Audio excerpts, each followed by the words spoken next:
뉴스 파이팅 배승입니다. 3부를 이어가겠습니다. 제가 어제 주말에요. 많은 분들을 만나보니까 저한테 이런 말씀 많이 하시더라고요. 제가 늘 했던 멘트, 행복해서 웃는 게 아닙니다. 웃어서 행복한 겁니다. 이 말씀 많이 해주시던데요. 저희 방송 많이 듣고 계신 것 같아서 기분이 좋았습니다.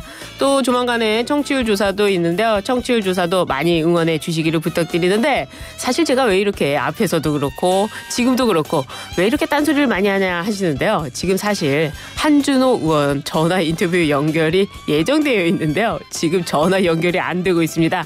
바로 이게 생방송의 묘미죠. 그래서 이어지는 대로 전화 연결해 드리기로 하고 제가 이런 딴소리를 하고 있는 것입니다. 사실은 민주당 소식으로 전해드려야 되는데, 차기 당대표 후보자가 이재명 대표와 김두관 전 의원이 될지, 또 양자 대결 구도가 형성될지 주목이 되고 있습니다. 또 대명 분위기 속에서 이변은 있을지, 최고위원 경쟁에서도 불이 붙으면서 야당의 전당대회도 긴장감이 돌고 있는 걸까요? 이거와 관련해서 한준호 더불어민주당 의원 전화 연결해 이야기해보도록 하겠습니다. 나오셨습니까?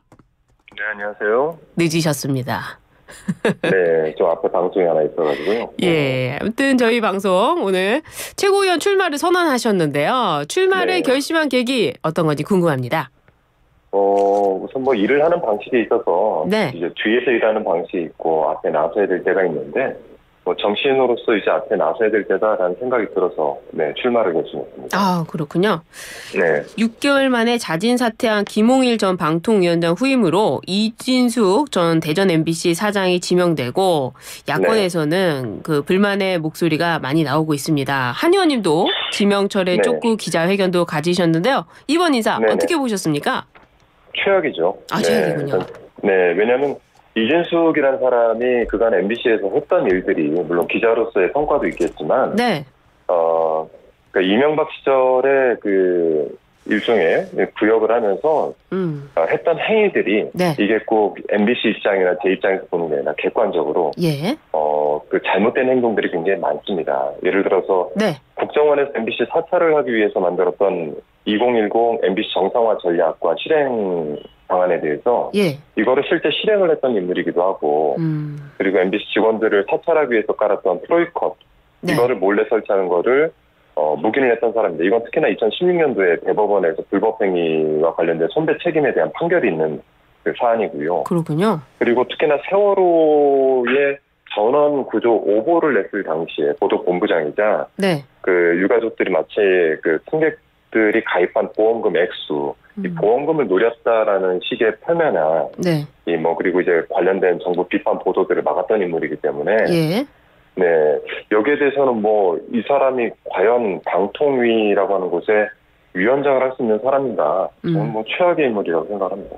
그래요. 이동관 전 위원장은 3개월, 김홍일 전 위원장은 6개월, 이 방통위원장의 사태가 계속되고 있는데, 이번 방통위원장 어떻게 보십니까? 올해 가긴 갈까요? 뭐 오래 가는 걸 떠나서 임명이 되면 안 되죠. 임명 자체가 임명되면 안 되고, 뭐 인사청문회 직전이든 또 인사청문회를 통해서라도 국민들에게 이준숙이라는 사람이 어떤 사람인지를 제대로 알리고 국민들의 이야기를 좀 정부가 귀담아 들어야 될 것 같습니다. 그런데 여권에서는요, 이진숙 방통위원장 후보에 대한 마타도어를 중단해라, 국민 혼란만 가중된다, 민주당에 이렇게 경고를 했습니다. 어떻게 보세요? 터무니없는 소리고요. 제가 말씀드린 대로 이진숙이라는 사람이 예를 들어 세월호 유가족들에게 비수를 꽂았던 사람인데, 뭐 이런 사람을 특히 그 대전 MBC 사장할 때는 부당징계나 부당 전보 등으로 그 구성원들의 90%가 넘게 사퇴 요구를 했던 사람입니다. 그리고 MBC 기자협회에서는 개명이 된 사람이기도 하고요. 그 자격에 대해서는 같이 일을 했던 동료들이 제명을 시킬 정도의 사람입니다. 그렇군요. 이런 사람에 대해서 뭐 마타도어다 이렇게 얘기하는 것 자체가 국민의힘이 제대로 체크를 안 하신 것 같아요. 그래요. 한준호 의원님이 아나운서 출신 아닙니까? 또 민주당 언론개혁 TF 단장도 맡고 계신데요. 한 의원님이 그 윤 정권의 언론 장악을 저지하겠다, 언론개혁을 말씀하셨습니다. 말씀하시는 언론개혁 구체적으로 좀 들어볼 수 있을까요? 정확하게는 2008년부터 이명박 정권부터 박근혜 정권까지 있었던 공영방송을 손아귀에 쥐고 이 보도 통제라든지 구성원들의 부당 정보 같은 것들을 이끌었는데 네. 이런 것들이 지금 현재 다시 반복되고 있습니다. 이 부분들을 막겠다라는 의미로 보시면 되고요. 네. 특히 공영방송의 지배구조 자체가 방송통신위원회가 이명박 정권 2008년에 만들어진 거거든요. 네. 최수중 위원장을 초대위원장으로 해서 진행됐던 게 결국 각 공영방송의 이사교체, 사장교체를 통해서 방송사를 장악하는 거였는데 이 지배구조, 그러니까 이사 선임이나 사장 선출에 있어서 이 부분들을 정치권이 더 이상 관여하지 마라. 네. 이거를 국민들에게 돌려줘야 된다. 이것이 이 공영방송을 다시 바라봐야 되는 시각을 제시하는 것이 언론개혁 PF의 주 임무입니다. 알겠습니다. 이제 전당대회도 나오셨으니까 한준호 의원님 이번에 당내에서 이른바 신명계다 이런 평가를 받고 계신데 무슨 명계요? 신명. 처음 들어보네요. 그래요? 예. 이런 평가 처음 들어보셨다고 하니까 어떻습니까? 네. 글쎄 뭐 그런 프레임을 이제 언론에서 지어주는 거라 무슨 의미로 만드셨는지 모르겠지만 네. 뭐 이재명 대표와 뭐 친하다 이런 뜻이겠죠? 그렇겠죠. 네네. 제가 뭐 대선 후보 당시 수행실장을 했기 때문에 네, 뭐 그렇게 바라보는 시각이 있을 것 같습니다. 네. 그렇군요.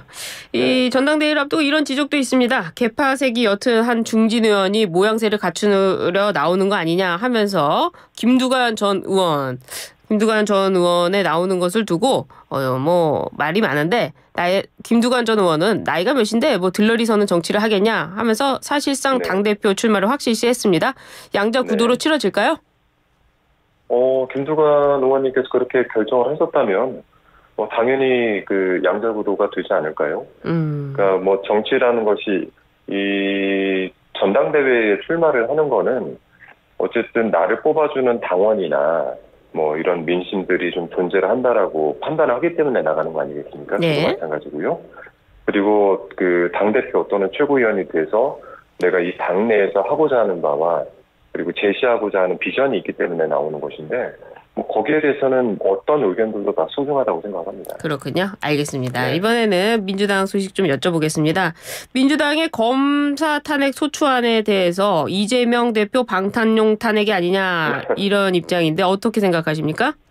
그 검사 탄핵이 소추안 자체가 지금 어떻게 이재명 대표 방탄 탄핵이라고 불리는지 저도 좀 묻고 싶은데 그러니까 지금 이제 정부 여당이나 이제 보수 언론 쪽에서 김건희 여사 방탄에 대한 문제는 크게 지적을 하지 않으면서 어떠한 사람들이든 민주당에서 진행을 하면 이재명 방탄이다 이렇게 주장을 하는 건 좀 동의할 수 없고요. 네. 이 검사 탄핵 소추안 같은 경우도 자세히 보시면은 이게 검사의 위법 행위가 의심이 될 때 감찰의 수사를 통해서 밝히는 게 최우선 아니겠습니까? 네. 근데 이게 검찰의 고질적으로 제 식구 감싸기가 이게 위법 여부를 가리는 것조차 사실 이제 불가능한 현실에 있기 때문에 탄핵 대상 의혹에 대해서는 법사위 회부를 통해서 조사를 하자. 지금 이게 지금 목적 아니겠어요? 근데 그조차도 받아들이지 않겠다. 뭐 우리는 절대 그런 심판을 받지 않겠다. 이런 자세 같아서 별로 보기가 좋진 않고요. 네, 그리고 지금 이제 검사들 같은 경우에도 그렇지 않습니까? 그러니까 송경호 서울지검장 같은 경우도 현재 지금 부산고검장을 하고 있습니다. 네. 이 경우에 김건희 여사 수사 라인들을 전멸시키는 과정 아니겠어요? 명품백 수수 전담했던 김창진 차장 같은 경우도 뭐 이게 유배제라고 불리는 법무연수원 기획부장으로 보내놨고 도이치모터스 주가 조작 수장이었던 고영곤 차장도 지금 수원고검으로 보내놨지 않습니까? 이것도 승계는 했지만 좌천이라고 볼 수 있는데 이러한 문제에 대해서 내부적인 성찰은 없고 본인들에 대한 탄핵 소추안이 발의되니까 이걸 무조건 무슨 이재명 방탄 이렇게 얘기하는 건 좀 어불성설인 것 같습니다. 사실은 그 민주당에서 아주 개혁 과제로 내놓았었던 것이 노무현 전 대통령부터 해서 문재인 전 대통령까지 고위공직자 수사처, 공수처 만들어내지 않았습니까? 뭐 임명권 공수처장이 대통령이 임명했다고 해서 수사를 하고 있는 검사들까지 다 뭐 싸잡아 평가할 수는 없을 것 같은데요. 공수처로 먼저 가는 게 순서 아닙니까? 일단 공수처의 구조나 규모를 보시면 아시겠지만 지금 현재 공수처의 규모가 공수처로 이관되어 있는 여러 가지 업무들을 처리하기도 그 양이 상당합니다. 그리고 지금 현재 검사들도 그냥 행정부의 공무원 아니겠어요? 네, 이들에 대해서 국회 내에서 이들에 대한 소추안을 발의할 때는 그만한 이유들과 목적들이 그 탄핵 소추안에 다 이렇게 명시가 돼 있는데 그 하나하나를 읽어보다 보면은 국민들께서 충분히 공감을 하실 거라고 생각을 하고요. 뭐 공수처 이관이나 이런 부분들이 언제 이루어질지 모르는 수사 아니겠어요. 그래서 탄핵소추안으로 빠르게 가는 것 같습니다. 그래요. 이원석 검찰총장은 검사 탄핵에 대해서 한 사람을 지키려는 위헌적 방탄 탄핵이다라면서 야권에서 추진하는 검찰개혁이 일선에서 묵묵히 일하는 검사들에 대한 방해 행위라고 비판을 했습니다. 어떻게 보십니까? 뭐 방금 말씀드린 것처럼 지금 그 대통령 부부에 대해서 진행되던 수사들 뭐 김건희 수사 라인이라고 하는 그 수사 라인들을 다 전멸시키지 않았습니까? 예. 이런 부분에 대해서 지금 현재 이원석 검찰총장께서는 오히려 좀 해명을 하셔야 될 것 같고 지금 개개인에 대한 탄핵 대상에 올라간 4명의 검사들이 일으킨 일들에 대해서 하나씩 살펴보다 보면 이거를 과연 이원석 검찰총장이 하나하나 다 반박을 할 수 있을 것인가. 지금 그 반박을 하나하나 못하기 때문에 그냥 싸잡아서 마치 이재명 방탄 탄핵이다 이렇게 프레임을 씌우시는 것 같은데 그런 거 하지 말고 진짜 제대로 된 이유가 있다면은 하나하나에 대해서 답변을 하셔야 될 겁니다. 그래요. 이 최혜병 특검법 필리버스터에서 여당의 곽규택 의원이 이재명 전 대표의 사법 리스크를 거론하면서 이화영 전 경기도 평화부지사 관련 판결문을 낭독한 바가 있습니다. 이건 어떻게 들으셨어요? 뭐 어떻게 듣고 말고가 아니라 그 의도가 불순하죠. 이게 본회의를 파행시키는 유도용이었지 않습니까? 오히려 그날 있었던 필리버스터를 얘기한다면 주진우 의원 얘기를 하는 게 훨씬 맞죠. 순직해병을 군 장비 파손에다 비유를 했는데 뭐 이게 굉장히 큰 문제이고요. 예. 사실 뭐 마지막에 이제 곽규택 의원 같은 경우는 뭐 본 목적이 제가 볼 때는 이게 해당 내용도 아니고 갑작스럽게 판결문을 가져와서 읽고 시간 끌고 그리고 야당 의원들이 야유를 불러내고 하는 것들은 내가 볼 때 그냥 본회의 파행용이었다. 이렇게밖에 생각이 안 됩니다. 그렇습니다. 지금 이 해병대와 특검법과 관련해서 경찰 수사심의위원회에서는요. 임성근 전 사단장에 대해서 불송치 의견이 나왔습니다. 이렇게 되면 특검법의 동력이 약해지는 거 아닐까요? 그 검찰 수사의 결과를 가지고 특검법의 동력이 약해졌다 보지 않습니다. 사안 자체가 중요하고 국민들 대다수가 이 최혜병 특검에 대해서 찬성을 하고 있는 입장 아닙니까? 예. 국회는 그런 국민들을 대의하는 곳이기 때문에 국민 의견에 따라서 특검은 진행을 해야 된다고 봅니다. 그렇군요. 네. 윤석열 대통령 탄핵 국민청원 동의가 100만을 넘겼습니다. 민주당에서는 300만도 넘길 것이다 이렇게 보고 있는데 이번 탄핵 국민청원 어떤 의미라고 보세요? 이번 총선의 의미와 같다고 봅니다. 이번 총선에서 야당에게 192석을 몰아주신 국민들께서는 윤석열 정부에 대한 심판을 이야기하고 계시는 거고요. 국민 100만이 넘은 탄핵 동의를 했다라고 하는 것 자체에 대해서 대통령실에서도 무겁게 받아들여야 된다고 봅니다. 그렇군요. 알겠습니다. 오늘 말씀 여기까지 듣겠습니다.